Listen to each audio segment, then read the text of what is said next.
Innal hamdalillah nahmaduhu wa nasta'inuhu wa nastaghfiruh wa na'udzu billahi min syururi anfusina wa min sayyiati a'malina may yahdihillahu fala mudhillalah wa may yudlil fala hadiyalah wa asyhadu an la ilaha illallah wahdahu la syarikalah wa asyhadu anna Muhammadan abduhu wa rasuluh sallallahu alaihi wa ala alihi wa ashabihi wa man tabi'ahum bi ihsanin ila yaumiddin amma ba'du. Alhamdulillah, ma'asyiral muslimin, ma'asyiral ikhwah wal akhwat fid din, azakumullah, kaum muslimin, para pemerhati Ar-Raja TV rahimakumullah. Kita senantiasa dan tidak henti-hentinya memuji Allah Subhanahu wa ta'ala dan bersyukur atas semua limpahan nikmat dan karunia-Nya. Segala puji bagi Allah Subhanahu wa ta'ala yang telah memberikan anugerah terindah dalam hidup kita, yaitu mengenal sunnah Nabi Shallallahu Alaihi Wasallam. Setelah kita mengenal agama Islam, kemudian dalam Islam kita mengenal jalan yang pernah ditempuh oleh orang-orang yang mulia sebelum kita. Jalannya para nabi alaihi wassalatu wassalam, jalannya para sahabat radhiyallahu ta'ala anhum ajma'in, para siddiq, para syuhada, orang-orang yang mati syahid, dan orang-orang yang saleh. Inilah kemuliaan yang harusnya disyukuri oleh mereka-mereka yang mendapatkan nikmat tersebut dari Allah Subhanahu wa ta'ala. Maka alhamdulillah, dalam rangka mensyukuri nikmat tersebut, tentunya kita saling mengingatkan. Bahkan kita menjadikan pertemuan kita, perjumpaan kita adalah dalam rangka memuliakan, membela, memahami dan mengamalkan sunnah Nabi Shallallahu Alaihi Wasallam. Sungguh ini termasuk pertemuan atau perjumpaan karena Allah. Sungguh bertemu untuk saling mengingatkan tentang sunnah Nabi Shallallahu Alaihi Wasallam, tentang kemuliaan mempelajari dan mengamalkannya, termasuk pertemuan karena Allah dan perpisahan karena Allah ketika telah selesai kajian atau majelis saling nasihat tersebut. Sungguh ini termasuk ke dalam sabda Nabi Shallallahu Alaihi Wasallam dalam hadis yang terkenal riwayat Imam Bukhari Muslim. Sab'atun yudhilluhumullahu fi dhillihi yauma la dhilla illa dhilluh. Ada 7 golongan manusia yang Allah Subhanahu wa ta'ala akan berikan naungan pada hari kiamat di bawah naungan arsy-Nya, yang pada hari itu tidak ada naungan selain naungannya. Di antaranya adalah warajulani tahabba fillahi ijtama alaihi wa tafarraqa alaihi. 2 orang yang saling mencintai karena Allah, mereka bertemu karenanya dan berpisah juga karenanya. Sungguh termasuk wujud dari bertemu dan berpisah karena Allah, berkumpul karena Allah, adalah bertemu dalam rangka mengagungkan sunnah Nabi Shallallahu Alaihi Wasallam. Bertemu dalam rangka mempelajarinya, mengkajinya, saling menasihati untuk berpegang teguh dengannya. Inilah yang dilakukan oleh para ulama salaf. Mereka melakukan perjalanan jauh untuk menjumpai seorang ulama ahlul hadis. Tidak lain pertemuan tersebut adalah dalam rangka apa? Mempelajari sunnah Nabi Shallallahu Alaihi Wasallam. Sampai-sampai di zaman tabi'ut tabi'in, Imam Malik bin Anas rahimahullah ta'ala yang disebut-sebut sebagai Imam Darul Hijrah, imamnya negeri hijrah, penduduk Madinah. Beliau dikunjungi oleh para ulama ahlul hadis di seluruh dunia yang datang untuk menunaikan ibadah haji sebagai tujuan untuk utama mereka. Kemudian mereka menyempatkan diri untuk mampir, untuk singgah, menemui beliau, untuk mengambil faedah maupun memberi faedah. Dan ini adalah kebanggaan para ulama di zaman tersebut, kalau bisa berjumpa dengan Imam Malik untuk saling memurajaah, saling mengambil dan meriwayatkan hadis-hadis Nabi Shallallahu Alaihi Wasallam, sehingga kunjungan mereka ke tanah haram, kedua tanah suci, akan terasa lebih bermanfaat diisi dengan ibadah ketaatan kepada Allah, kemudian diisi dengan amal-amal yang merupakan wujud dan bukti dari saling cinta karena Allah, saling bertemu dan berpisah karena Allah, yaitu dalam rangka memuliakan, dalam rangka mengagungkan sunnah Nabi SAW. Makanya kemuliaan besar jika seseorang diberi kesempatan, diberi semangat, diberi taufik untuk ada kemauan saling berkunjung karena ingin mempelajari sunnah, bertemu dengan saudaranya untuk mengeratkan cinta karena Allah, kemudian diisi dengan saling menasehati dalam mempelajari sunnah Nabi SAW. Inilah wujud orang-orang yang mulia. Imam Syafi'i rahimahullah ta'ala pernah mengatakan, "Idza ra'aitu rajulan min ahlil hadith faka'annama ra'aitu rajulan min ashabin Nabi sallallahu alaihi wasallam."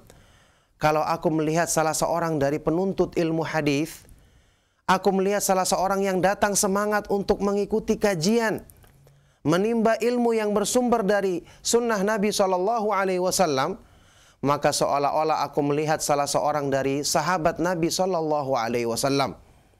Jadi ini kemuliaan yang betul-betul merupakan wujud pertemuan karena Allah, kemudian setelah bubar juga berpisah karena Allah, yang harusnya kita giatkan dalam kehidupan kita agar benar-benar insya Allah kita akan termasuk ke dalam golongan orang-orang yang mendapatkan kemuliaan di sisi Allah Subhanahu wa ta'ala, mendapatkan naungan arsy-Nya pada hari kiamat yang waktu itu manusia sangat membutuhkan naungan dan perlindungan dari Allah Subhanahu wa ta'ala.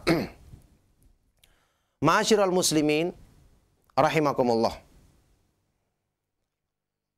Memperbaiki diri dengan sunnah Nabi sallallahu alaihi wasallam.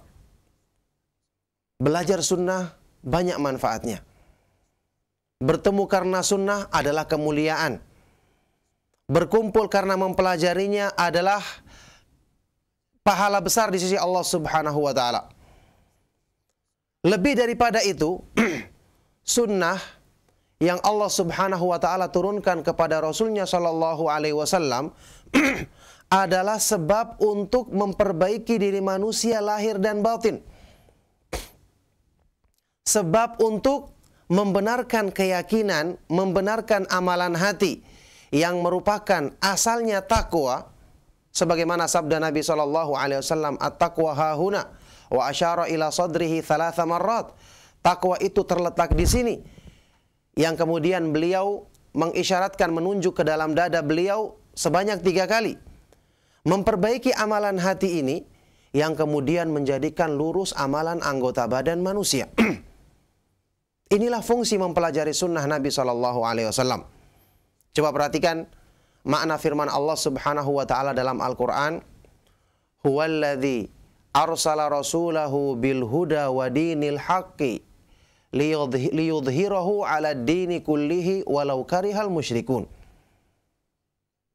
Dialah Allah yang mengutus Rasulnya untuk membawa al-huda, petunjuk, dan agama yang hak, agama yang benar. Untuk Allah menangkan, Allah muliakan agama Islam ini di atas agama-agama yang lainnya, meskipun orang-orang yang berbuat syirik tidak menyukainya. Dalam ayat ini Allah Subhanahu wa ta'ala menegaskan apa? Bahwa Nabi SAW diutus untuk membawa 2 hal. Al-huda wa dinil haq. Petunjuk dan agama yang benar. Yang ditafsirkan oleh Imam Ibn Taimiyah rahimahullah ta'ala, makna al-huda wa dinil haq adalah al-ilmu nafi' wal amalus salih. Ilmu yang bermanfaat, yang mewariskan amalan soleh. Ilmu yang dipelajari untuk menjadikan kita semakin takut kepada Allah, semakin bertakwa kepada Allah, dan memotivasi diri kita untuk mengamalkannya. Makanya petunjuk Nabi SAW yang kita terapkan atau berusaha kita fahami dan kita amalkan dalam kehidupan sehari-hari, bukan hanya menjadikan anggota badan kita diisi dengan sunnah, tapi lebih daripada itu, ternyata pengaruhnya, manfaatnya, itu bisa untuk memperbaiki amalan hati kita, membersihkan jiwa kita dari kotoran-kotoran yang menghalangi manusia untuk dekat kepada Allah Subhanahu wa Ta'ala dengan izin Allah. Makanya, kenapa dalam banyak ayat Al-Quran Allah Subhanahu wa Ta'ala menyebutkan tugasnya para nabi dan para rasul yang diutus dengan membawa petunjuk dari Allah adalah untuk tazkiyah, mensucikan jiwa-jiwa manusia, membersihkan hati mereka dari kotoran-kotoran yang menghalangi mereka untuk meraih takwa. Ini banyak disebutkan dalam Al-Quran. Allah Subhanahu wa Ta'ala menyebutkan dalam beberapa firman-Nya yang bisa kita lihat dalam ayat-ayat Al-Quran. Misalnya Allah Subhanahu wa Ta'ala berfirman, "Huwallazi ba'atha fil ummiyina rasulan minhum yatlu 'alaihim ayatihi wa yuzakkihim wa yu'allimuhumul kitaba wal hikmah wa in kanu min qablu lafi dhalalin mubin." Dialah Allah yang mengutus Rasulnya,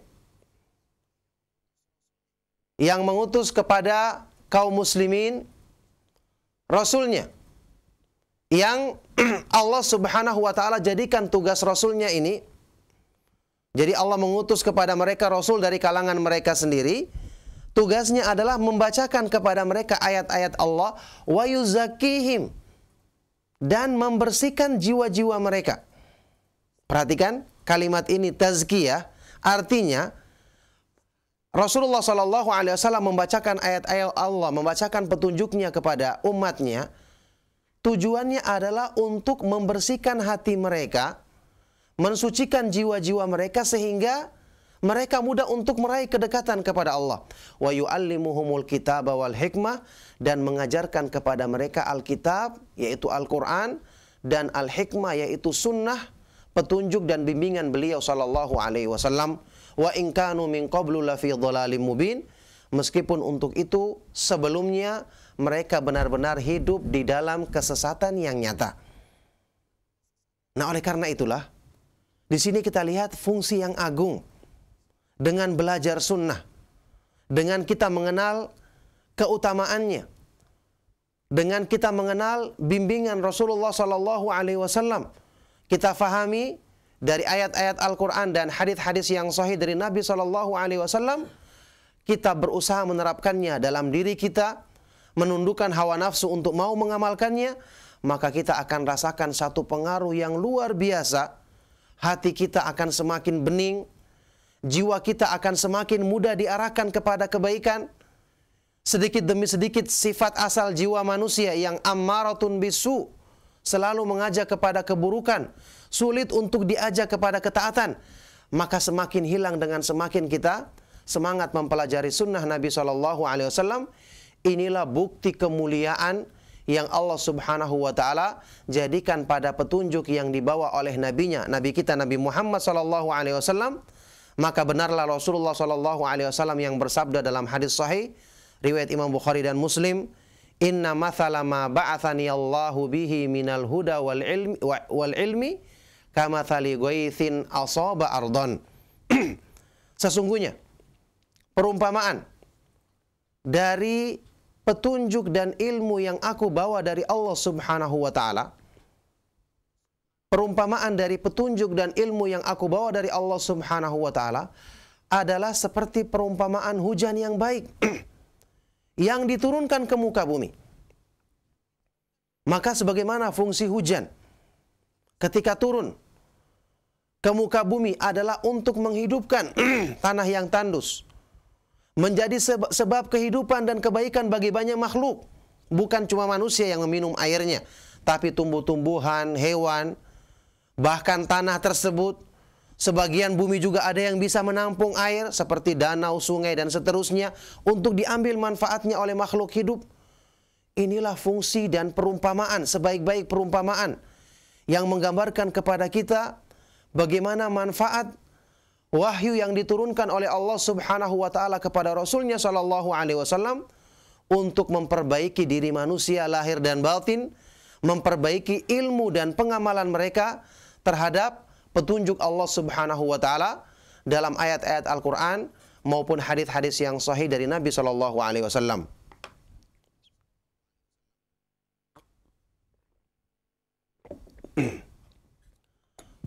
Ma'asyiral muslimin, para pemerhati Roja TV rahimakumullah.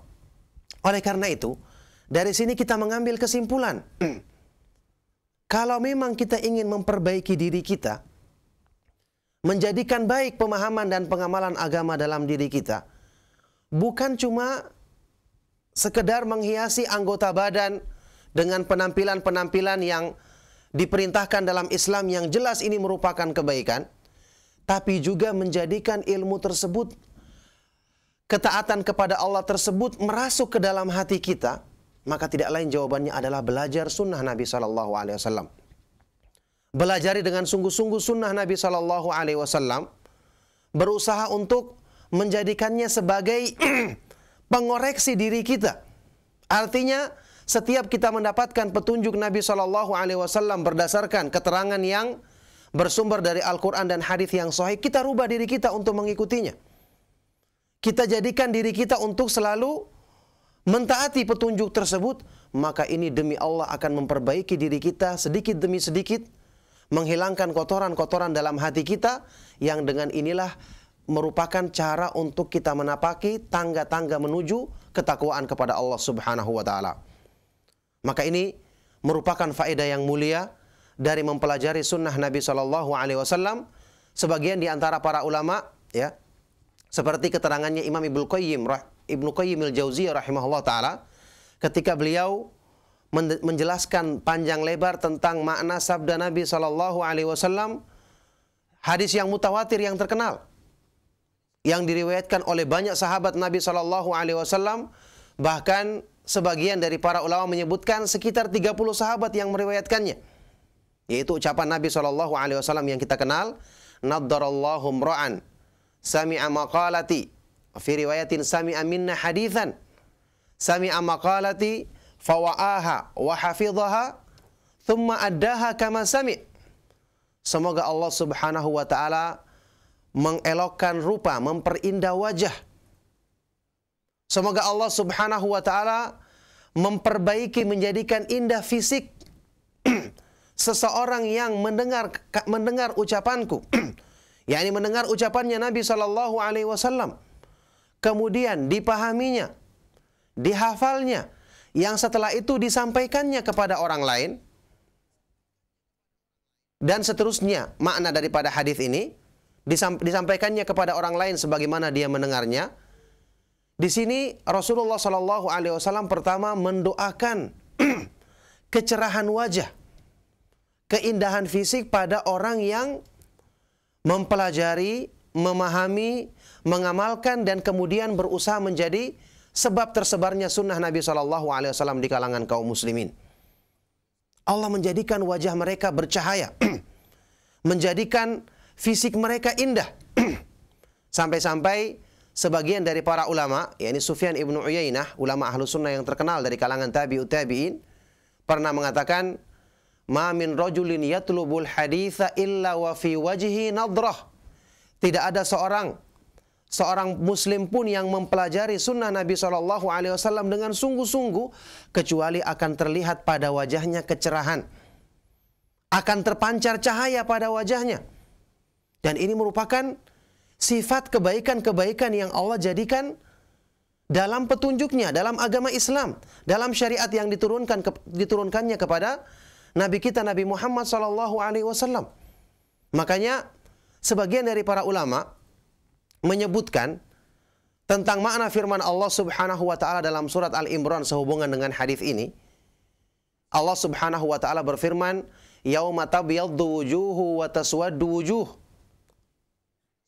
Fa ammal ladzina swaddat wujuhum akafartum ba'da imanikum fadzuqul adzab bima kuntum takfurun. Wa ammal ladzina biyaddat wujuhum fa fi rahmatillahi hum fiha khalidun." Pada hari kiamat yang waktu itu ada wajah-wajah orang-orang yang beriman yang putih berseri-seri. Ada juga wajah-wajah orang kafir yang hitam muram. Na'udzubillahi min dzalik. Adapun kepada orang-orang yang hitam muram wajahnya dikatakan kepada mereka, apakah kalian kufur setelah beriman? Maka rasakanlah azab Allah Subhanahu wa taala karena kekufuran kalian. Adapun orang-orang yang putih berseri wajah-wajahnya, maka mereka hidup di dalam rahmat Allah Subhanahu wa taala yang mereka kekal di dalamnya selama-lamanya. Sebagian dari para ulama ahlu tafsir, bahkan dinukil dari sebagian sahabat, menyebutkan bahwasanya yauma tabyaddu wujuhu wa taswaddu wujuh, pada hari memutih wajah-wajah, yakni memutih wajah-wajahnya ahlu sunnah, orang-orang yang mempelajari sunnah Nabi SAW di dunia. Dihubungkan oleh sebagian dari para ulama, kenapa memutih wajah-wajah mereka? Karena sewaktu di dunia mereka mengusahakan untuk kecerahan pada wajah mereka dengan belajar sunnah, sebagaimana yang disebutkan dalam makna hadis ini. Allah menjadikan wajahnya orang-orang yang belajar sunnah itu cerah. Sekaligus dengan mereka menyebarkan sunnah kepada manusia, itu menjadikan alam semesta ini diterangi dengan cahaya. Maka karena mereka mengusahakan cahaya untuk manusia, pada hari kiamat mereka dibalas dengan balasan yang setimpal, dijadikan memutih wajah-wajah mereka, terpancar cahaya kebaikan, yang ini merupakan jazaun min jinsil amal, balasan dari jenis perbuatan yang dilakukan oleh manusia. Maka ini merupakan kemuliaan yang besar. Kecerahan pada wajah, cahaya pada wajah, ini merupakan gambaran cahaya kebaikan yang ada dalam hati manusia. Ibnu Qayyim rahimahullah ta'ala, seperti yang saya sebutkan tadi, dalam kitabnya Miftahu Daris Sa'adah, sewaktu menjelaskan makna hadis ini, beliau menyebutkan kalimat nadrah, kecerahan pada wajah, keindahan pada fisik, itu digunakan dalam Al-Quran di beberapa ayat untuk menggambarkan keindahan, kebahagiaan yang dirasakan oleh penduduk surga, yaitu wajahnya berseri-seri disebabkan kegembiraan yang mereka rasakan dalam hati. Ibnu Qayyim ingin menyimpulkan dengan keterangan beliau ini bahwa apa yang disebutkan keutamaan tersebut dalam hadis ini, bahwasanya Rasulullah SAW mendoakan orang yang mempelajari, memahami, mengamalkan dan menyebarkan sunnah beliau Sallallahu Alaihi Wasallam akan dicerahkan wajahnya, diindahkan fisiknya. Itu menggambarkan kebaikan pada amalan lahir mereka yang merupakan pancaran dari kebaikan dalam batin yang mereka rasakan. Jadi imannya benar, hatinya benar, jiwanya suci, hatinya bening, kemudian terpancar pada anggota badannya. Ini kesimpulan yang beliau ingin simpulkan. Nah, dalil yang beliau pakai seperti yang saya jelaskan tadi, gambaran yang Allah terangkan dalam beberapa ayat Al-Quran tentang penduduk sorga. Bagaimana? Coba perhatikan. Penduduk sorga, Allah Subhanahu wa ta'ala gambarkan kenikmatan yang mereka rasakan. Misalnya dalam surat Al-Insan, Allah Subhanahu wa ta'ala berfirman, "Fawaqahumullahu syarra dzalikal yaumi walaqahum nadratan wa surura." Maka Allah Subhanahu wa ta'ala menjaga mereka, orang-orang yang beriman, orang-orang yang menjadi penduduk surga. Semoga Allah Subhanahu wa ta'ala mudahkan kita termasuk ke dalam golongan mereka dengan karunia dan taufiknya. Allah menjaga mereka pada hari kiamat itu, syarra dzalikal yaum, dari keburukan azab pada hari kiamat. Kemudian walaqahum nadratan wa surura, dan Allah anugerahkan kepada mereka nadrah, kecerahan pada wajah, keindahan pada fisik, wa surura, dan kegembiraan dalam hati. Jadi apa? Kecerahan pada wajah itu merupakan gambaran yang dirasakan dalam batin manusia. Dalam batin manusia. Ini adalah merupakan dalil yang menunjukkan bahwa makna hadis yang saya sebutkan tadi, hadis mutawatir tadi, adalah keindahan rupa atau kecerahan fisik yang dimiliki oleh orang-orang yang belajar sunnah Nabi SAW, itu merupakan pancaran kebaikan yang dirasakan dalam batinnya. Berarti sunnah bukan hanya memperbaiki fisik manusia, tapi juga membenarkan, lebih utama dan lebih mulia membenarkan dan meluruskan amalan hati manusia, keyakinan manusia, akidah manusia, keimanan manusia. Ini fungsi sunnah Nabi SAW. Juga Allah berfirman tentang penduduk sorga dalam surat Al-Mutaffifin. Ta'arifu fi wujuhihim nadratan na'im. Kamu akan mengenali pada wajah-wajah penduduk sorga nadrah, kecerahan yang merupakan gambaran kenikmatan yang mereka rasakan dalam hati. Dua dalil ini cukup untuk menggambarkan kepada kita bahwa belajar sunnah merupakan jaminan insya Allah dengan izin Allah untuk memperbaiki apa yang kurang dalam amalan hati kita yang sudah kita ketahui ini merupakan sumber tempat asalnya ketakwaan, sekaligus memperbaiki amalan anggota badan kita yang inilah merupakan sebab kebaikan dan sebab keutamaan-keutamaan yang akan didapatkan oleh seorang muslim di sisi Allah Subhanahu wa taala pada hari kiamat nanti. Makanya inilah gambaran secara umum yang diterangkan oleh para ulama tentang amal-amal yang kita amalkan jika kita benar-benar yakin amal tersebut bersumber dari petunjuk Allah dan petunjuk Rasulnya Shallallahu Alaihi Wasallam. Coba perhatikan Ibnu Abbas radhiyallahu taala anhu dalam sebuah ucapannya yang didukil oleh Imam Ibnu Taimiyah, Ibnu Qayyim dan para ulama yang lainnya pernah mengatakan, Innalil hasanati ladiya'an fil wajhi wa nuran fil qalbi wa quwwatan fil jasadi wa sa'atan fil rizki wa mahabbatan fi qulubil khalqi wa innal lisayyi'ati lasawadan fil wajhi wa dhulmatan fil qalbi wa dha'fan fil jasadi wa dhiqan fil rizki wa bughdan fi qulubil khalqi. Sesungguhnya perbuatan baik, ketaatan yang benar-benar bersumber dari petunjuk Allah dan petunjuk Rasulnya Shallallahu Alaihi Wasallam akan memberikan pengaruh positif berupa pertama kecerahan pada wajah, keindahan pada fisik manusia, wa nuran fil qalbi dan cahaya dalam hati, kekuatan pada jasad, fisiknya kuat, prima, kelapangan dalam rezekinya, artinya dijadikan dia selalu cukup dalam rezekinya, dan kecintaan di hati makhluk terhadapnya. Sebaliknya, perbuatan buruk yang menyimpang dari petunjuk Allah dan petunjuk Rasulnya Shallallahu Alaihi Wasallam memberikan pengaruh buruk berupa kemuraman pada wajah, hitam wajahnya, kemudian kegelapan dalam hatinya, kelemahan pada fisiknya, kesempitan, tidak pernah cukup dalam rezekinya, dan kebencian di hati makhluk terhadap orang tersebut. Maka ini subhanallah merupakan anugerah dan karunia besar yang Allah Subhanahu wa taala jadikan pada petunjuknya yang dibawa oleh Nabi kita Nabi Muhammad sallallahu alaihi wasallam.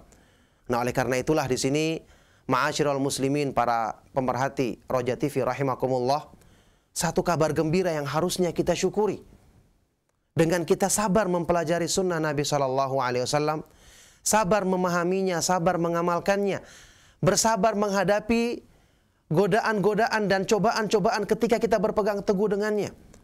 Maka Allah Subhanahu wa taala jadikan ini insya Allah sebagai sebab untuk memperbaiki diri kita, lahir dan batin, sebagai sebab untuk meraih kemuliaan-kemuliaan dan keutamaan di sisi Allah Subhanahu wa taala.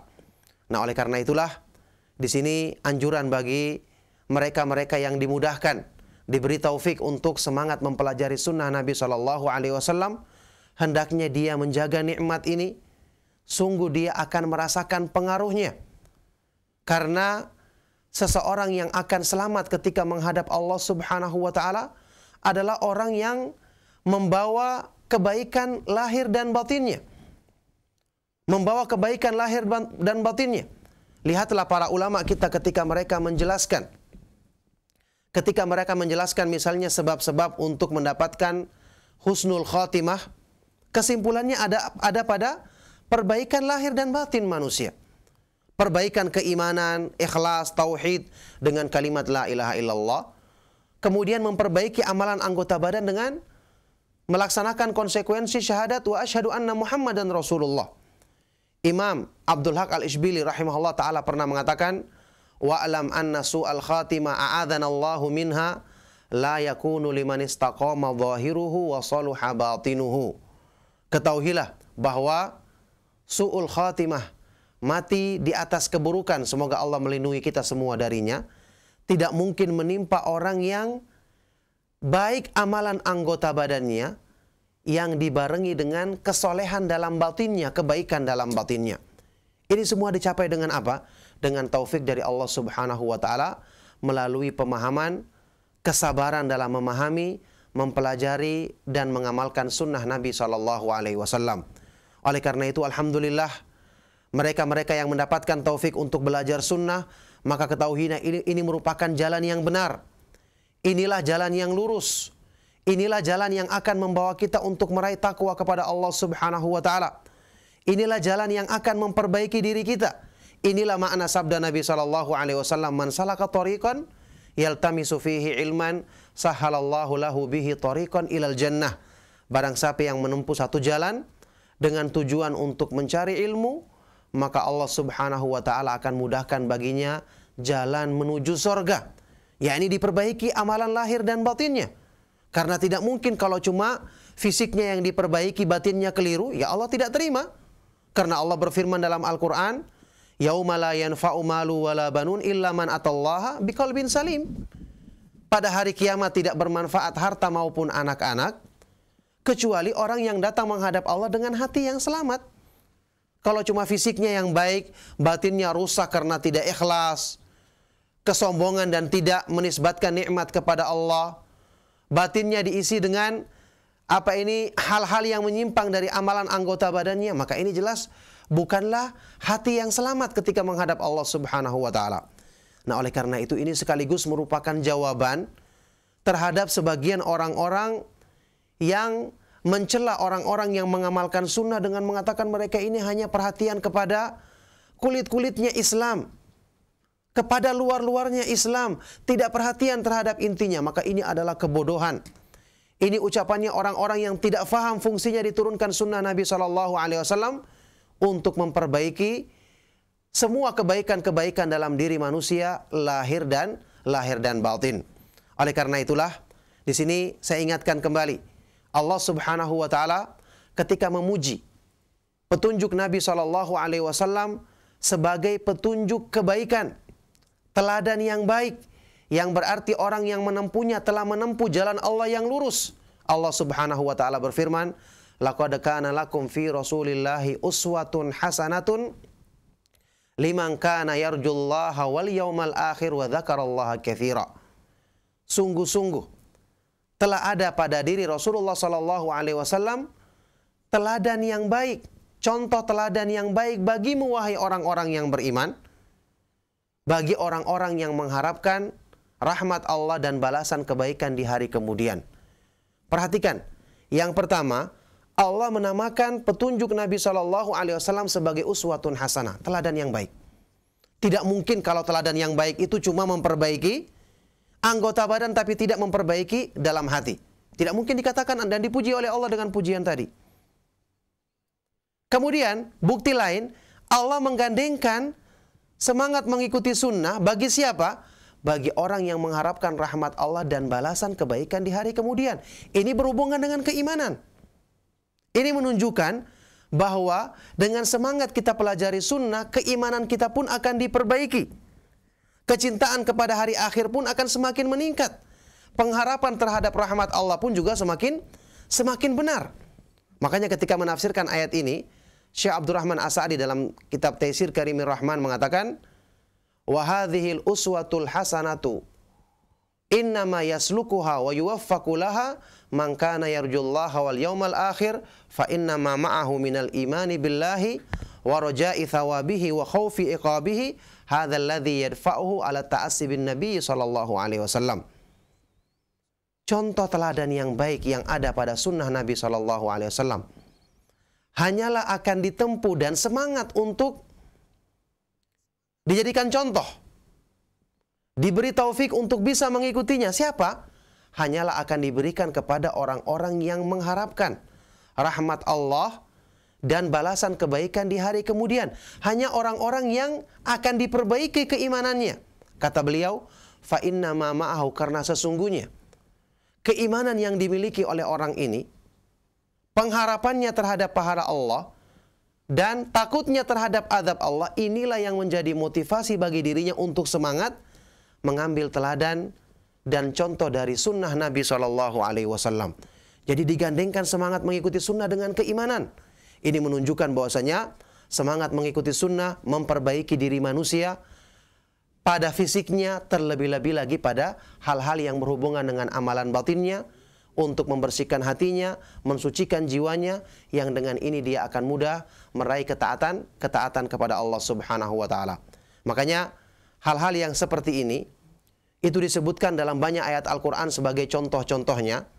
Dan ini misalnya contoh yang juga kita perlu luruskan pemahaman tentang makna firman Allah Subhanahu wa taala ketika memuji para sahabat radhiyallahu taala anhum, orang-orang yang sempurna imannya, di akhir surat Al-Fath. Allah berfirman, simahum fi wujuhihim min atharis sujud. Simahum, ciri-ciri mereka yang terlihat pada wajah mereka dari bekas-bekas sujud, bekas-bekas salat yang mereka lakukan. Sebagian orang keliru memahami bekas-bekas sujud katanya hitam di jidat. Yang kemudian ada orang yang sengaja menjadikan hitam jidatnya supaya dikira orang yang soleh. Tidak demikian. Para ulama menafsirkan bahwasanya sebagaimana makna yang kita terangkan tadi, orang yang melaksanakan sholat yang sesuai dengan sunnah Nabi SAW, bekasnya itu akan tampak pada wajahnya karena dalam batinnya merasakan khusyuk ketika melaksanakan sholat dan ibadah kepada Allah Subhanahu wa taala.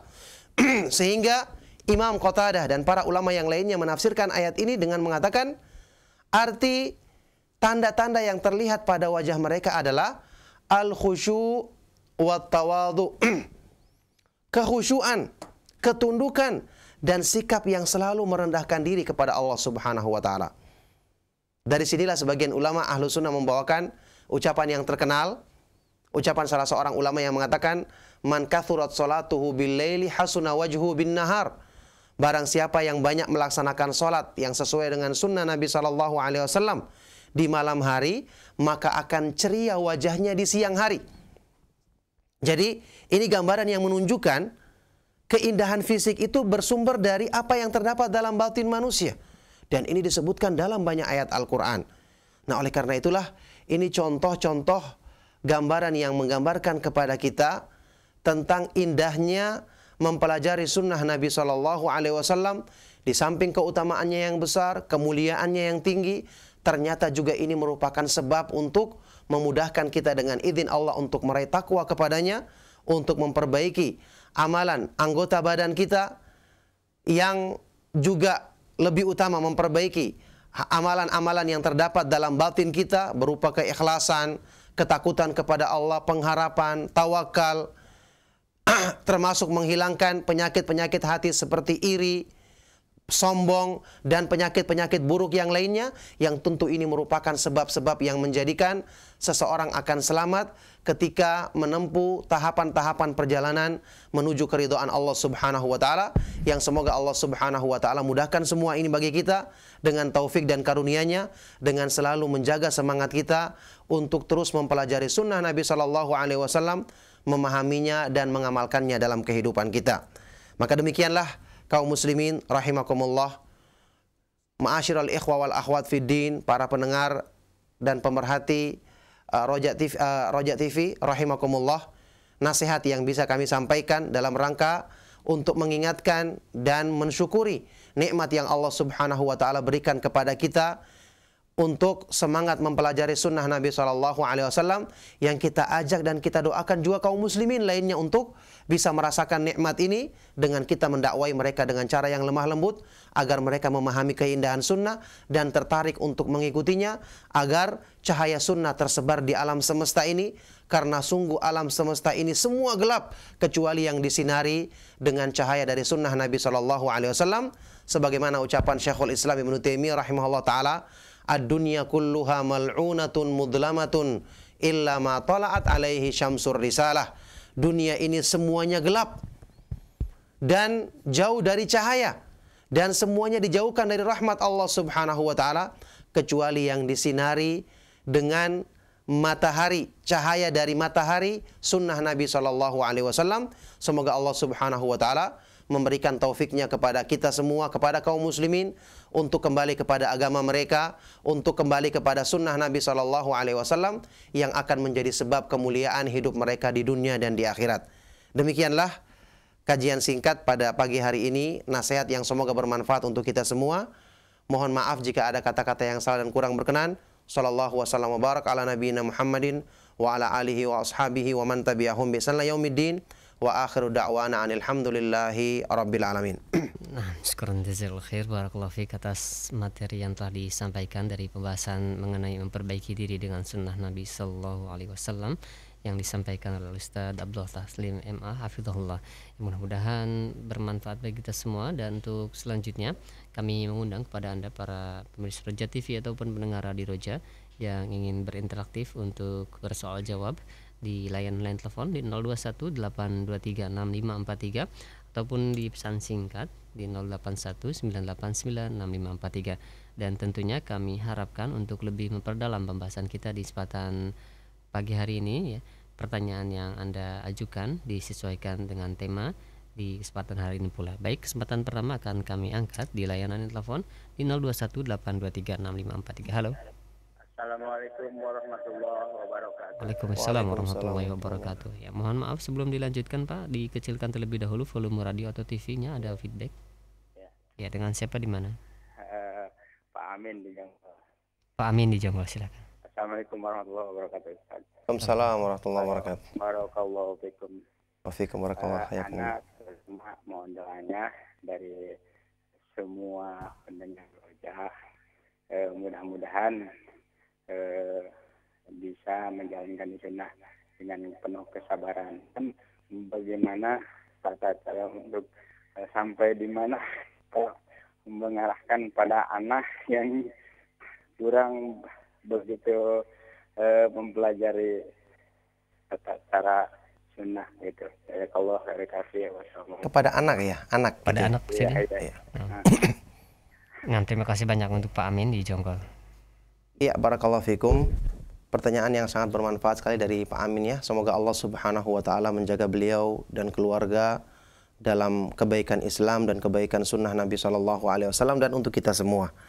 Ya, pertanyaan yang beliau tanyakan bagaimana, yakni maknanya kurang lebih untuk memotivasi anak kita agar bisa semangat belajar dan mengamalkan sunnah Nabi Shallallahu alaihi wasallam.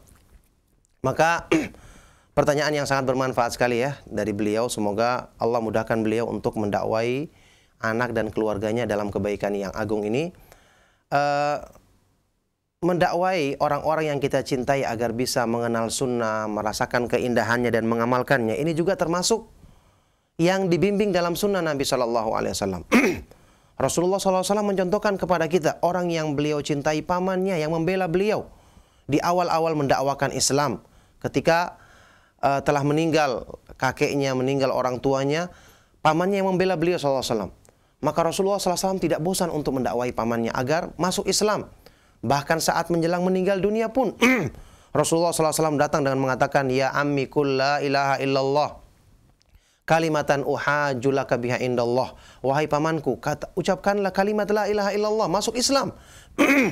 Supaya nanti menjadi kalimat yang aku jadikan argumentasi membelamu di hadapan Allah. Tapi pamannya ini enggan. Rasulullah SAW berusaha. Dan ini merupakan petunjuk untuk kita berusaha mendakwai mereka-mereka, karena kita ingin mengikuti sunnah, mengajak manusia agar mengamalkan petunjuk Allah Subhanahu wa taala dan petunjuk Rasulnya sallallahu alaihi wasallam.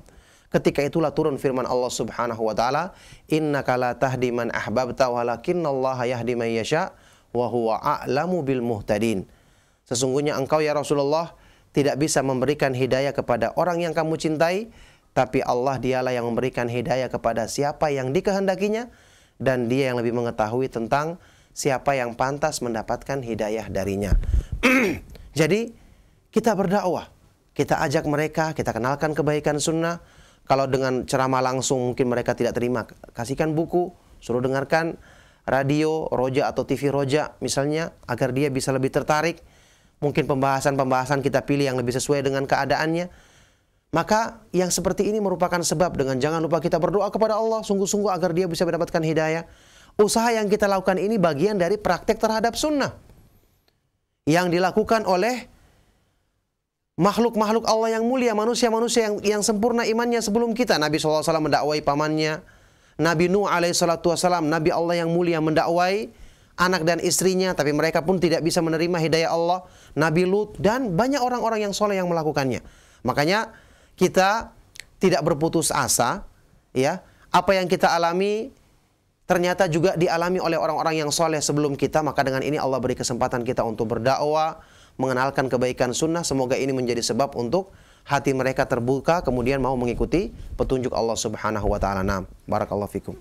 Syukran jazakallahu khair atas jawaban Al-Ustaz Fika barakallah. Dan untuk selanjutnya masih di layanan yang telepon di 0218236543. Halo. Halo, Assalamualaikum. Waalaikumsalam warahmatullahi wabarakatuh. Dengan siapa di mana?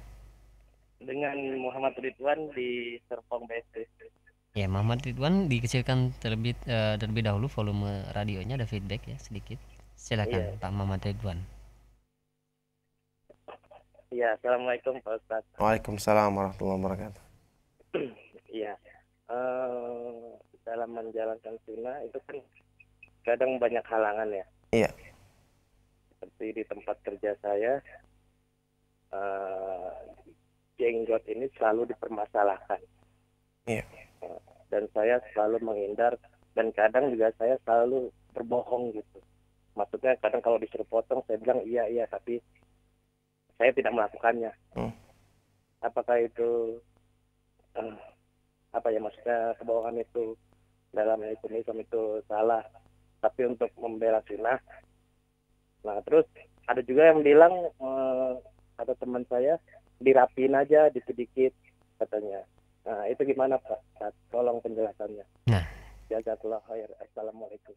Waalaikumsalam warahmatullahi wabarakatuh. Ya, barakallahu fikum Bapak Muhammad Ridwan ya, yang pertanyaannya juga sangat bermanfaat. Semoga Allah Subhanahu wa taala menguatkan beliau ya dan kita semua dalam memahami, mengamalkan dan menyebarkan sunnah Nabi SAW kepada manusia. Pertanyaan beliau sehubungan dengan masalah cobaan-cobaan dalam menjalankan sunnah Nabi SAW. Memang ini konsekuensinya kebaikan. Kebaikan, kemuliaan itu mesti manusia diuji untuk dilihat siapa yang pantas mendapatkan kemuliaan tadi. Dilihat siapa yang mau untuk menundukkan hawa nafsunya dalam rangka meraih kemuliaan di sisi Allah Subhanahu wa taala. Makanya ini hikmahnya atau diantara hikmahnya kenapa Allah menjadikan setiap orang itu semakin kuat imannya, semakin besar cobaannya. Rasulullah SAW bersabda dalam hadis sahih riwayat Tirmidzi dan yang lainnya, "Asyaddun nasi bala'an al-anbiya'u tsummal amthalu fal amthal. Yubtala ar-rajulu ala hasabi dini." Al-hadis. Orang yang paling kuat besar cobaannya di jalan Allah adalah para nabi, kemudian orang-orang yang setelah mereka imannya dan setelah mereka imannya. Masing-masing orang akan diuji sesuai dengan kekuatan agamanya. Semakin imannya bertambah, ujiannya pun semakin besar. Maka ujian seperti ini, kita sebutkan tadi, bukanlah ujian yang berat dibandingkan dengan apa yang dialami oleh orang-orang soleh sebelum kita. Para nabi dan orang-orang yang mengikuti jalan mereka dengan baik. Makanya, kita punya panutan, kita punya teladan, dan ingat, untuk memuliakan diri kita, memang kita harus berkorban, menundukkan hawa nafsu. Kita harus selalu mengingat ridha Allah lebih kita utamakan dari ridha manusia. Maka menghadapi kondisi seperti tadi, masalah aturan harus mencukur jenggot, kita harus berusaha berdoa kepada Allah agar dikuatkan. Kita berusaha menjelaskan bahwasanya dengan memelihara jenggot tidak akan mengurangi kinerja kita atau semangat kita dalam bekerja, tidak mengurangi hasil yang bisa kita dapatkan.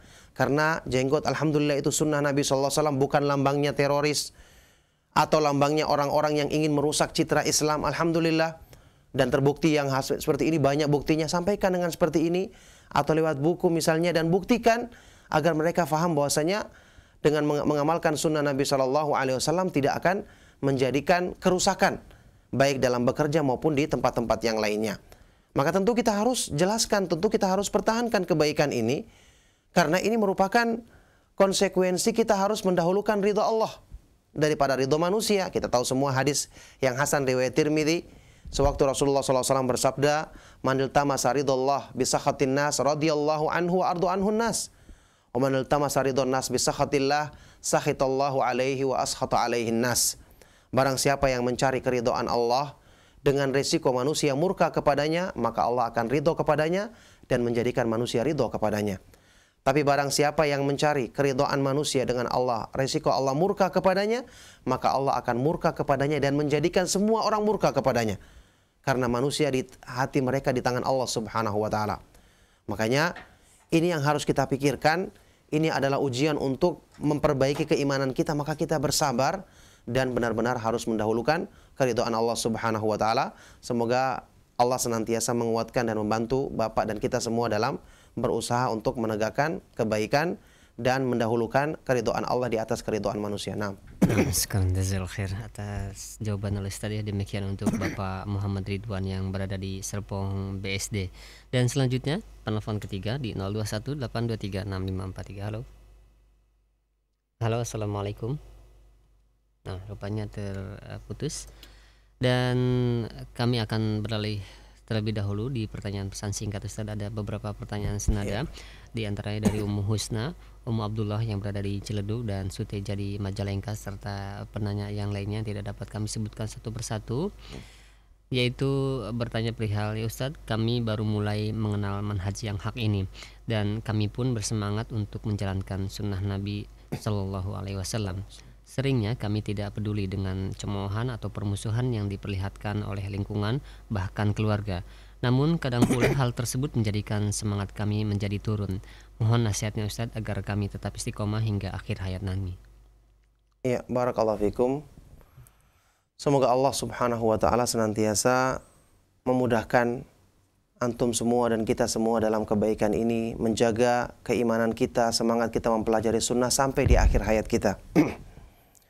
Ya, apa yang dialami oleh saudara-saudara kita ini, ya semoga Allah Subhanahu wa taala memberikan ganjaran yang sempurna untuk mereka. Ini adalah satu hal yang dialami juga oleh orang-orang sebelum kita, bahkan ikhwan-ikhwan kita saat ini. Banyak mengalami hal-hal yang demikian. Kita selalu berusaha tidak mencari permusuhan. Kaum muslimin di sekitar kita adalah saudara kita, yang kalaupun mereka banyak yang masih melakukan kesalahan, ibaratnya mereka orang yang sakit. Harusnya kita dekati, kita tawarkan obat. Jangan kita menganggap kaum muslimin itu musuh kita, ini tidak boleh. Bahkan Rasulullah SAW pernah menyebutkan dalam hadis yang sahih, "Man qala halakan nasu fahuwa ahlakahum au ahlakuhum." Barang siapa yang mengatakan manusia semua binasa, semuanya jelek, maka dialah yang membinasakan atau yang paling jelek di antara mereka. Tidak boleh kita langsung menghukumi, apalagi kaum muslimin yang mereka punya asal kebaikan, yang mereka asalnya insya Allah mencintai Allah, tapi karena kebodohan atau ketidakfahaman sehingga mereka melakukan pelanggaran. Jadi kita jangan mentargetkan orang awam itu musuh, tidak. Mereka adalah ladang dakwah kita, orang yang sedang sakit. Kita pun dulu seperti itu, waktu belum mengenal kebaikan, kita pun kayak perbuatan mereka melakukan hal-hal yang sangat bodoh, yang sekarang kita sadari ternyata kita dulu sangat bodoh dan jauh dari petunjuk Allah. Makanya kita berusaha. Tapi bagaimanapun kita berusaha, kurang apa lembutnya Nabi SAW dalam berdakwah, kurang apa akhlaknya beliau, tetap beliau dimusuhi. Karena ini merupakan konsekuensi. Ma ja'a ahadun bimithli ma ji'ta bi illa udhi. Ini ucapan yang diucapkan oleh siapa? Waraqah ibnu Naufal, ya, ketika yang dia faham tentang kisah-kisah para nabi, dia mengatakan, dan ini dibenarkan oleh Nabi SAW, dibenarkan oleh beliau, tidak ada seorang pun yang datang membawa apa yang engkau bawa kecuali dia akan disakiti di jalan Allah, dimusuhi di jalan Allah. Ini keadaan orang-orang yang membawa sunnah Nabi SAW.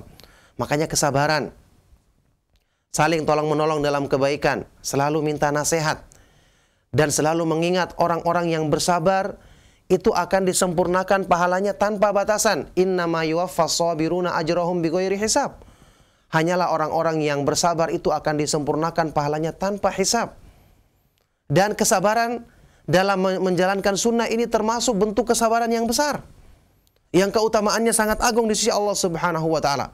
Kesabaran yang pernah atau dimiliki oleh para nabi alaihi wassalatu wassalam karena mereka menghadapi penentangan yang sangat besar. Oleh karena itu, nasihat meminta nasihat. Kalau ada hal-hal yang mengguncangkan diri kita, kita datang berkumpul dengan ikhwan-ikhwan kita atau akhwat-akhwat yang sepemahaman, atau kita minta nasihat kepada orang-orang yang bisa memberi nasihat, maka ini sangat bermanfaat untuk kita. Saya nukilkan Ibnu Qayyim rahimahullah ta'ala pernah menggambarkan tentang keadaan yang dialami oleh murid-muridnya Syekhul Islam Ibnu Taimiyah. Cobaan-cobaan ketika mereka menjalankan petunjuk Allah, guncangan-guncangan. Apa kata beliau? Wa kunna idza ishtadda binal khawfu wa sa'at minna dhununu wa dhaqat binal ardu atainahu fama huwa illa an narahu wa nasma'a kalamahu fayadhhabu dhalika kulluhu wa yanqalibun syirahan wa quwwatan wa yaqinan wa tuma'ninah. Kami murid-muridnya Ibnu Taimiyah rahimahullah, kalau kami merasakan ketakutan yang berlebihan, muncul prasangka-prasangka buruk, ya ini karena banyak guncangan-guncangan yang melemahkan, apa yang kami lakukan? Ya setelah meminta pertolongan kepada Allah, kami akan datang kepada guru kami, Syekhul Islam Ibnu Taimiyah. Maka ketika kami memandang wajah beliau dan mendengarkan nasihat beliau, serta merta hilang semua yang kami rasakan, berganti dengan ketenangan, kekuatan, keyakinan, kelapangan, dan ketenangan kembali untuk semakin kuat menjalankan sunnah Nabi SAW. Maka jangan jauhkan diri dari sebab-sebab teman-teman yang bisa menasehati kita. Jangan jauhkan diri dari majelis ilmu. Kalau kita sudah banyak dapatkan cobaan, kita semakin tidak ngaji, ya sudah semakin parah keadaannya.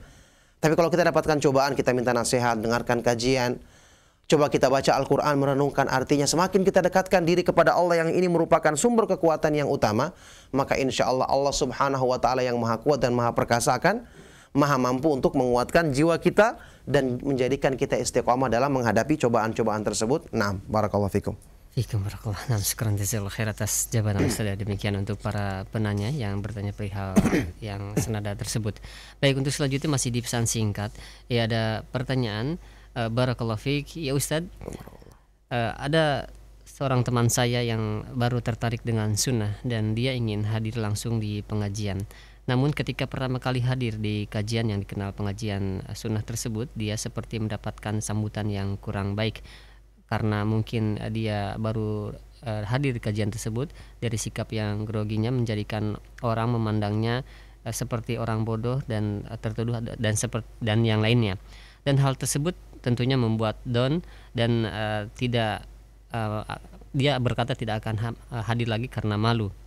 Nah, saya sangat kecewa dengan apa yang terjadi pada teman saya tersebut, terutama kepada orang-orang yang menjadikannya dia malu dan down tersebut, Ustaz. Mohon nasihatnya kepada saudara-saudara kita yang mungkin kurang hangat sambutannya kepada orang yang baru mengaji namun penampilannya belum sempurna dari segi sunnah, dan nasihat pula kepada orang yang baru akan mengaji, Ustaz. Ya, barakallahu fikum. Pertanyaan yang sangat bermanfaat sekali ya, dan ini peristiwa yang terjadi di banyak tempat ya. Ketika ada orang yang baru ngaji, dilihat penampilannya masih kaku, pakaiannya masih begini, sebagian dari ikhwan kita yang semoga Allah memberikan hidayah kepada kita dan kepada dia ya, langsung menyambutnya dengan sambutan yang tidak hangat, kadang dengan pandangan sinis atau dengan pandangan meremehkan. Na'udzubillahi min dzalik. Ini harusnya kita takut kepada Allah. Ketika Rasulullah SAW bersabda, la takun aunan li syaitani ala akhikum. Jangan kamu menjadi penolong syaitan untuk menjerumuskan saudaramu. Harusnya kita ingat, dulu pun kita seperti itu, bahkan mungkin lebih parah. Tapi Allah berikan taufik kepada kita. Mungkin taufiknya kita dapatkan dengan apa? Dengan orang yang ada mendakwai kita dengan lemah lembut, sabar untuk menasihati kita, kita dapatkan hidayah. Seandainya mungkin kita sendiri waktu, na'udzubillahi min dzalik, ada seseorang yang sudah mendapatkan hidayah. Seandainya dulu, sewaktu dia belum mendapatkan hidayah, ada yang langsung menegurnya dengan keras, langsung memaki-makinya, menatapnya dengan sinis, meremehkannya, menganggapnya bodoh. Kira-kira dia akan terima dakwah ini? Tidak akan dia terima. Jadi kita harus ingat diri kita. Makanya konsekuensi keimanan, kata Nabi SAW, la yu'minu ahadukum hatta yuhibba li akhihi ma yuhibbu li nafsihi. Wa fi riwayatin minal khair. Tidak beriman salah seorang di antara kamu sampai dia mencintai kebaikan untuk saudaranya sebagaimana dia mencintai kebaikan tersebut untuk dirinya sendiri. Kalau dia tidak suka dikerasi, dipandang sinis, apalagi ketika dia baru, maka jangan dia perlakukan saudaranya dengan perlakuan tersebut. Maka ini merupakan sikap yang harusnya kita pegang, bahwa jangan kita memperlakukan orang lain dengan perlakuan yang kita tidak suka diperlakukan dengannya. Nah, oleh karena itu, ini satu kritikan ya kepada kita semua, harusnya kita berusaha menjadi sebab kebaikan. Karena mandalla ala khairin falahu mithlu ajri fa'ilih. Barang siapa yang membantu manusia untuk mengenal kebenaran, dia akan dapat pahala seperti orang yang melakukannya. Kita tidak ingin dapatkan keutamaan, mungkin dengan sikap kita yang tersenyum saja, sekedar menyapa dia, menegur dia, mendekati dia, kemudian ramah menyambutnya, menjadi sebab dia tertarik, yang dengan sebab ini kita termasuk orang-orang yang mengusahakan hidayah sampai ke tangan manusia dengan izin Allah. Ini merupakan kritikan bagi kita semua, bahwa sikap ini, na'udzubillahi min dzalik, bisa jadi menjadi sebab kita membantu syaitan untuk mencelakakan orang tersebut. Makanya nasihat kepada para ikhwan dan akhwat sekalian untuk lebih bersikap lembut kepada orang-orang awam, apalagi yang punya ketertarikan, kecenderungan tertarik kepada sunnah. Harusnya kita berlomba-lomba menjadikan ini kesempatan untuk mendulang pahala. Bayangkan mengajak manusia ke jalan Allah, ini pekerjaannya para nabi alaihi wassalatu wassalam, yang kemudian dilakukan oleh orang-orang yang mulia kedudukannya setelah para nabi alaihi wassalatu wassalam. Tidak inginkah kita dapatkan kemuliaan tersebut? Kemudian nasihat juga kepada mereka-mereka yang baru mengenal sunnah dan ingin belajar, kalau dia dapatkan perlakuan yang kurang baik, hendaknya disadari bahwa itu, yang memperlakukannya itu bukanlah ukuran sebagai ahlu sunnah sejati. Karena kita di zaman sekarang tidak ada yang dijamin, kecuali orang-orang yang mengikuti petunjuk Nabi dan para sahabat dengan baik, dengan benar.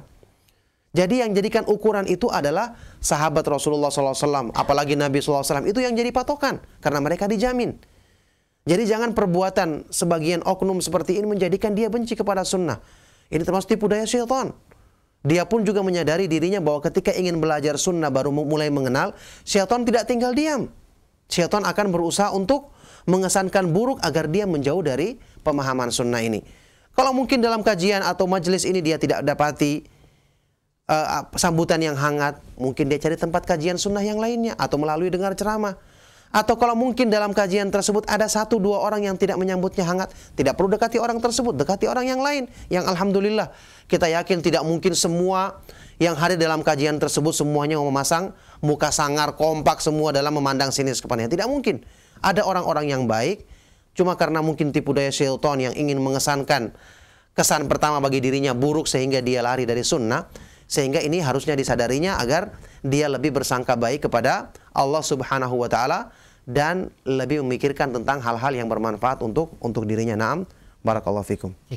Nah, syukran jazakallahu khair atas jawaban Ustaz. Demikian untuk penanya, mudah-mudahan bermanfaat. Dan untuk selanjutnya kami beralih kembali di layanan telepon di 0218230543 dan sudah ada Bapak RL Nasution yang berada di rantau Perapat ya, Sumatera Utara. Silakan Pak RL Nasution. Langsung aja nih. Assalamualaikum Pak Ustadz. Waalaikumsalam warahmatullahi wabarakatuh. Begini Pak, kalau untuk melaksanakan sunnah Nabi seperti apa yang sering dianjurkan di Roja TV, sepertinya kalau untuk di daerah kami saya katakan banyak pertentangan dengan banyak pertentangan dengan ibadah-ibadah atau kebiasaan ibadah lah yang selama ini dilakukan, sehingga ini yang melaksanakan sunnah Nabi ini dianggap asing, dan ada juga sebagian berpendapat ini sudah keluar dari koridor Islam. Contohnya kalau di daerah kita ini kan sering dilaksanakan mengaji lah di atas kuburan atau semacam pelaksanaan ibadah suluk. Tentu hal ini bertentangan dengan sunnah. Nah, halo Pak Nasution. Nah, terputus rupanya Ustaz ya, karena mungkin sudah menunggu agak lama. Silahkan. Mungkin bisa ditangkap pertanyaannya. Iya, kita jawab yang seadanya aja ya, yang selalu kita tangkap ya. Barakallahu fikum. Bapak siapa tadi namanya? Pak Nasution. Pak Nasution ya. Semoga Allah Subhanahu wa taala senantiasa memberkahi beliau dan keluarga dan menjaga beliau dalam kebaikan Islam dan sunnah Nabi SAW. Iya. Pertanyaan beliau yang sangat semangat sekali yang perlu kita syukuri. Beliau tadi menjelaskan tentang kesulitan untuk menegakkan sunnah dan mengingkari atau menjauhi perbuatan-perbuatan yang menyimpang dari sunnah yang telah tersebar di tengah masyarakat. Kita katakan pertama, sunnah Nabi SAW itu sesuai, cocok, dan bisa diterapkan di semua tempat dan semua keadaan. Nabi SAW diutus kepada bangsa Arab yang sangat keras kepala, sulit menerima kebenaran. Bersamaan dengan itu ketika beliau berdakwah dengan lemah lembut, maka diterima dakwanya dan ini menjadi sebab keberkahan di negeri Arab dengan izin Allah Subhanahu wa taala. Kita katakan kepadanya bahwasanya hal seperti ini, ya kita tidak tahu persis keadaan atau mungkin sikap kasar orang-orang di daerahnya, dialami di berbagai daerah yang lainnya. Masing-masing punya cerita sendiri-sendiri. Kalau ada orang yang mengatakan itu sudah keluar dari koridor Islam, di tempat lain pun akan dihukumi yang sama. Tidak beda di tempat-tempat yang lain. Maka kita katakan padanya bersabar. Kalau ada yang mengatakan seperti itu, mana buktinya? Minta. Kita kan, orang-orang kan insya Allah mereka adalah orang-orang yang berpendidikan, yang bisa berakal, yang tidak sekedar membenarkan klaim kalau tidak ada bukti. Tanyakan mana Imam Syafi'i misalnya yang dinisbatkan kepadanya. Kita punya buku beliau, mana yang menerangkan tentang penjelasan tadi. Ya, kita dekatkan mereka dengan ulama Imam Syafi'i misalnya yang mereka katakan sebagai imam, katakan bukunya Imam Syafi'i mana yang menjelaskan permasalahan tadi. Kita ingin lihat, kita ingin baca sama-sama. Mereka tidak akan bisa buktikan karena Imam Syafi'i tidak menyetujui hal-hal yang seperti itu. Makanya ini kemuliaan belajar ilmu, kita akan bisa menghadapi masyarakat dengan lemah lembut. Kita minta bukti, orang-orang yang berakal insya Allah dia akan tidak mudah mempercayai sekedar ucapan, doktrin atau penggembosan, tapi tidak ada buktinya, tidak ada keterangannya, tidak ada keterangan ilmiah, apalagi sekedar mengklaim ini keluar dari koridor sunnah. Semua orang bisa melaksanakannya. Katakan kepada mereka buktinya, kenapa seperti Majelis Ulama Indonesia juga tidak menghukumi seperti itu. Dan bahkan ada bukti-bukti dari kitab-kitab para ulama yang bisa kita jadikan sebagai contoh. Kita sampaikan kepada mereka ini ucapannya ulama madhab Syafi'i yang mengatakan demikian. Banyak bukti-bukti yang bisa kita sampaikan kepada mereka. Alhamdulillah. Jadi hal seperti ini tidak merisaukan kita. Tetapi tentu kita mungkin perlu perbaiki cara menyampaikan, sikap lemah lembut. Perlu banyak melakukan pendekatan-pendekatan yang selama kita usahakan untuk dakwah ini mendapatkan pahala dan bernilai ibadah di sisi Allah Subhanahu wa taala dan tidak sia-sia usaha yang kita lakukan tersebut. Demikian, semoga Allah Subhanahu wa taala memberkahi Bapak Nasution dan mereka-mereka yang semangat berpegang teguh dengan sunnah ketika fitnah demikian besar di tengah masyarakat. Nah, barakallahu fikum.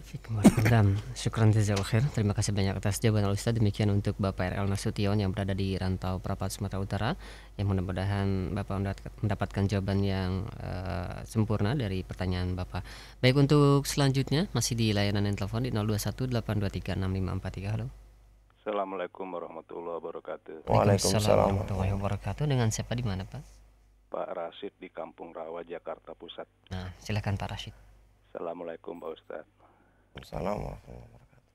Saya kadang-kadang masih bingung Pak Ustadz ketika disebut sunnah Nabi atau sunnah Rasul.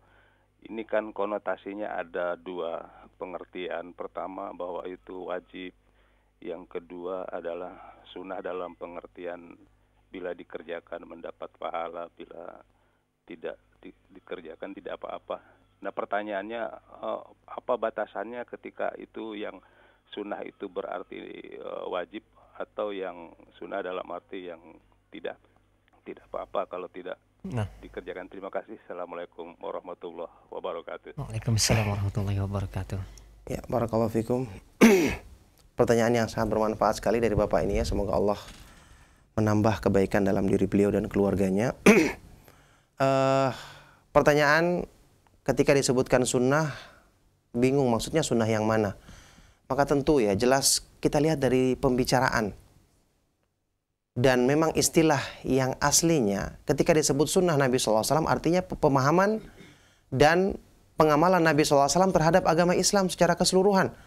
Makanya dalam kitab Syarhus Sunnah Al-Barbahari mengatakan, "I'lam rahimakallah annal islama huwa sunnah was sunnatu hiyal islam wa la yakumu ahaduhuma illa bil akhir." Ketahuilah semoga Allah merahmatimu, Islam itu adalah sunnah dan sunnah itu dialah Islam. Jadi maksudnya petunjuk Nabi SAW secara keseluruhan. Tadi kan saya bawakan bagaimana ayat Al-Quran yang mengatakan dialah yang mengutus Rasulnya dengan petunjuk. Jadi semua yang dibawa oleh Nabi SAW. Lain kalau kita membawakan pembahasan masalah hukum fikih. Ini hukumnya makruh, ini hukumnya sunnah, sekedar anjuran. Maka jelas beda pembahasannya. Jadi kalau kita sebutkan Islam secara keseluruhan, Misalnya Nabi SAW sendiri menamakan ini sebagai sunnah dalam hadis Bukhari Muslim, man raghiba an sunnati falaysa minni, barang siapa yang tidak suka dengan sunnahku dia bukan golonganku, bukan umatku. Ini jelas maksudnya adalah petunjuknya Nabi SAW secara keseluruhan dalam memahami dan menjalankan Islam. Bahkan inilah semua Islam keseluruhan, karena yang mempraktekkan Islam dengan sempurna adalah Nabi SAW, dan itulah makna sunnah. Sunnah itu adalah jalan yang ditempuh oleh Nabi SAW, itu maknanya. Adapun istilah yang disebutkan oleh sebagian ahli fikih, sunnah itu artinya adalah mandub atau mustahab, anjuran ya. Bagi siapa yang melaksanakannya itu berpahala, berhak mendapatkan pahala, bagi siapa yang meninggalkannya maka tidak berhak mendapatkan dosa.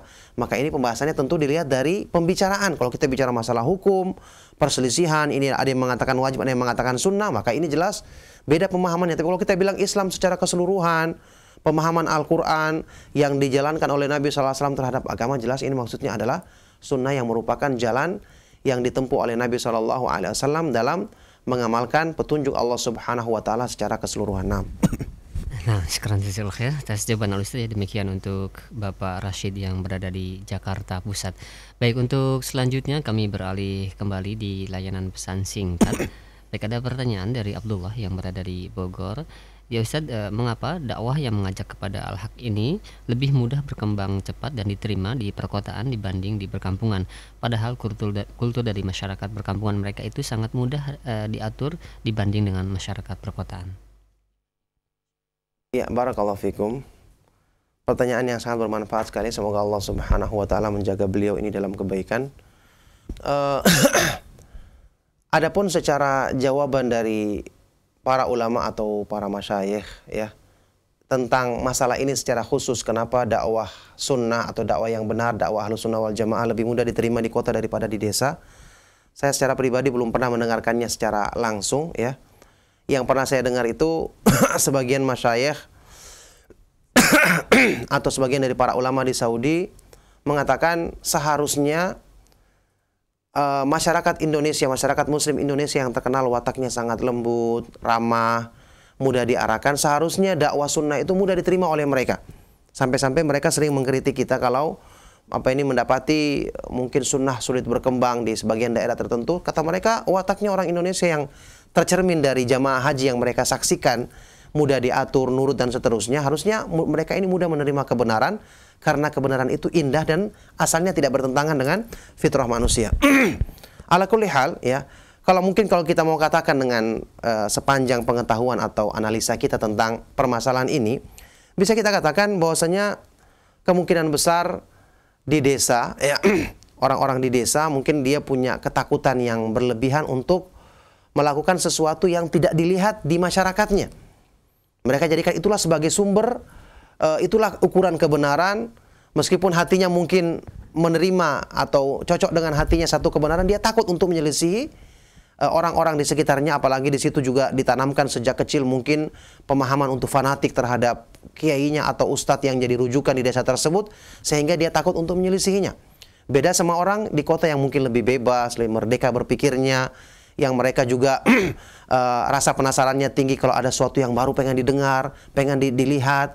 Orang yang dikritik malah berusaha didekati. Akhirnya kalau ini bisa jadi positif untuk kebaikan, tapi bisa jadi juga negatif untuk kalau misalnya itu pemahaman yang sesat, sehingga mereka akan mudah terpengaruh tipu daya syaitan atau terperangkap dengan syubhat, sehingga akhirnya mereka ikut pemahaman yang menyimpang. Nah, untuk sisi positif dalam kebenaran, mereka akan penasaran, mereka akan mencari tahu, akhirnya dengar, lama-lama dia tertarik. Dari sisi sinilah akan timbul hal tersebut. Kemudian juga mungkin karena di kota-kota kan fasilitas dan penggunaan teknologi yang ada dengan menggunakan untuk sebagai sarana dakwah lebih berkembang ya, seperti radio misalnya, paling tidak ketika di mobil, di kendaraan dia macet, dia muter radio rojak misalnya, sehingga dia mendengarkannya, atau mungkin dia bisa beli kaset-kaset atau CD dan yang lainnya, atau mungkin dia lebih sering gunakan internet, maka dia lihat di internet dan seterusnya. Maka ini hal-hal yang lebih mungkin banyak digunakan di kota dibandingkan di desa, sehingga menjadikan pemikiran mereka atau kemudahan untuk menerima kebenaran, tentu semua dengan taufik dari Allah Subhanahu wa Ta'ala, lebih mudah di kota dibandingkan di desa. Wallahu taala alam. Nah, syukran jazakallahu khair atas jawaban Al Ustaz. Baik, untuk selanjutnya mungkin beberapa pertanyaan terakhir di kesempatan pagi hari ini. Silahkan bagi Anda yang ingin bertanya langsung di 0218236543. Halo. Halo, Assalamualaikum. Waalaikumsalam warahmatullahi wabarakatuh. Dengan siapa di mana, Pak? Iya, dengan Pak Majid ya. Silakan. Suradi. Ya, mohon maaf ya. Silakan Pak Suradi di Bekasi, betul ya? Assalamualaikum Ustaz. Waalaikumsalam warahmatullahi wabarakatuh. Waalaikumsalam warahmatullahi. Jadi sedikit agak lupa ini pertanyaan ini baru masuk soalnya ini. Silakan. Pertanyaan saya begini Pak Ustaz. Saya mau masalah amalan-amalan misalnya zikir, sholat, fardu. Nah, mohon maaf Pak Ya, kurang jelas. Suradi, Ya. kurang jelas. Dengar suara Bapak ada feedback ya. Mungkin bisa dikecilkan untuk volume radio atau TV-nya. Ya. Dan lebih keraskan Pak suaranya, dikeraskan. Iya. Nah. Pak Ustaz, Iya. begini. Saya mau menanyakan ini masalah zikir-zikir Iya. sholat fardu apa bisa digunakan untuk dalam sholat sunnah misalnya duha, qiyamul lail dan lain-lain gitu. Misalnya yang seperti Apa bisa digunakan untuk apa? sholat-sholat Sholat sunnah. Sunnah yang lain ya. Misalnya saat di sholat sunnah misalnya mau apa berzikir dengan alaman salam dan seterusnya sampai ke ayat kursi sampai falak dan nas gitu ya. Apa bisa gitu. Yang pertama itu. Terus kedua, kalau kita baca kitab-kitab Riyadhus Shalihin yang terjemahan ini, terus bisa menerima keterangan itu, terus kita amalkan, apakah itu boleh tanpa harus ada gurunya gitu. Nah. Misalnya terjemahan apa itu, Riyadhus Shalihin misalnya. Tanpa harus bertanya kepada guru, maksudnya gitu? Iya, tapi kita sedikit bisa memahami keterangan itu misalnya sebaik-baik sholat Sholat di rumah. Sholat fardu adalah sholat malam. Di waktu malam. Nah, itu saya laksanakan, apa itu boleh begitu. Tanpa Allah. bertanya pada guru, tapi sedikit agak jelas dengan keterangan itu. Iya. Terima kasih banyak. Syukran jazakallahu khair untuk Pak Suradi di Bekasi. Barakallahu fiik. Nah, silakan Ustaz. Iya, hayakumullah. Barakallahu fikum. Iya, pertanyaan yang bermanfaat sekali dari Pak Suradi. Semoga Allah Subhanahu wa taala membalas semangat beliau untuk belajar dan mengamalkan kebaikan dengan balasan yang sempurna ya. Pertama tadi pertanyaannya sehubungan dengan masalah zikir-zikir setelah sholat bisa digunakan setelah sholat sunnah. Pertama, kaidah umum ya. Kalau ada zikir yang disebutkan oleh Nabi SAW waktunya tertentu, maka zikir ini harus dibaca pada waktu itu. Karena waktunya tertentu, maka kita baca pada waktu yang telah ditentukan dalam hadis tersebut. Kecuali ada hadis lain yang menyebutkan secara mutlak boleh digunakan di tempat lain, maka boleh kita gunakan di tempat lain. Jadi kalau ada penentuan waktu, kita terikat dengan waktu sesuai dengan petunjuk Nabi SAW. Adapun masalah zikir-zikir setelah sholat fardu, keterangan dari para ulama menyebutkan bahwa zikir-zikir ini hanya dibaca setelah selesai sholat fardu. Tidak dibaca setelah selesai sholat sunnah.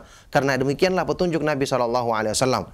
Yang mana kita ketahui seandainya zikir-zikir ini pun dibaca setelah selesai sholat sunnah, maka mestinya para sahabat menukilnya. Dan mestinya Nabi SAW melakukannya. Tapi ternyata beliau tidak melakukannya kecuali setelah selesai sholat fardu. Adapun kalau misalnya ada doa-doa yang ingin kita ucapkan karena maknanya baik, kita ucapkan boleh di tempat yang mana kita ingin berdoa dengan doa tersebut, boleh. Tapi kita tidak khususkan pada waktu tertentu. Tidak kita khususkan pada waktu tertentu. Jadi secara asal ya kayak zikir-zikir tadi hanya kita baca setelah selesai sholat fardu. Adapun setelah selesai sholat sunnah kita pengen berzikir secara mutlak, boleh. Banyak zikir-zikir yang disyariatkan mutlak. Misalnya baca subhanallah, alhamdulillah, la haula wala quwata illa billah. Atau dua kalimat yang ringan tapi besar pahalanya, subhanallah wa bihamdi subhanallahil azim. Banyak zikir-zikir atau istighfar kepada Allah. Boleh, atau kita berdoa juga boleh. Jadi banyak amal yang bisa kita lakukan, atau baca Al-Quran. Banyak amal yang bisa kita lakukan tanpa perlu kita mencari dari amal yang sudah tetap waktunya sehingga kita pindahkan ke waktu yang lain. Ini akan lebih membawa kita kepada hal-hal yang menjadi masalah nantinya. Nah ini jawaban yang pertama. Yang kedua, untuk pertanyaan membaca buku-buku terjemahan misalnya yang kita fahami kandungan hadisnya anjuran tertentu, kalau sudah jelas tidak mengapa. Dan memang hadis Nabi SAW kan jelas.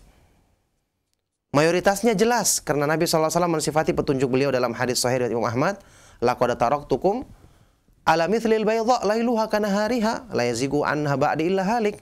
Sungguh telah aku tinggalkan kalian di atas petunjuk yang terang benderang, malamnya seperti siangnya. Tidak menyimpang dari petunjuk itu kecuali orang-orang yang binasa. Jadi sunnah Nabi itu terang.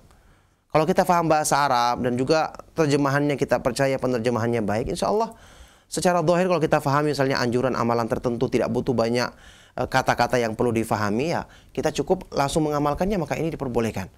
Meskipun kalau ada hal-hal yang berhubungan dengan ibadah tersebut, mana yang lebih utama atau perinciannya, lebih bagus kita tanyakan kepada orang yang berilmu. Adapun hal-hal yang ingin kita amalkan dan apalagi ada keterangannya di buku tersebut atau ada bacaan yang bisa kita baca untuk memperjelasnya, maka ini boleh kita amalkan. Dan ini termasuk cara untuk mempelajari ilmu, ya, menempuh jalan untuk menuntut ilmu, meskipun yang paling utama adalah menuntutnya dengan berguru dari orang-orang yang bisa menjelaskan pemahaman yang benar terhadap hadis tersebut untuk kita. Nah, barakallahu fikum. Sekarang jazakallahu khair atas jawaban Ustaz. Demikian untuk Bapak Suradi yang berada di Bekasi, dan rupanya untuk pertanyaan Pak Suradi ini merupakan pertanyaan terakhir Ustaz di kesempatan pagi hari ini karena kan waktu yang terbatas. Mungkin ada sedikit kesimpulan yang dapat disampaikan kepada pemirsa Roja TV ataupun pendengar di Roja. Ya, barakallahu fikum. Para pemerhati Roja TV dan Radio Roja rahimakumullah, ya kesimpulannya apa yang telah kita bahas tadi menggambarkan tentang kemuliaan mempelajari, memahami dan mengamalkan sunnah Nabi SAW yang hendaknya kita usahakan untuk diri kita, keluarga kita dan masyarakat kaum muslimin, yang kita ajak mereka untuk mengenal keindahan ini setelah kita mengajak diri kita sendiri.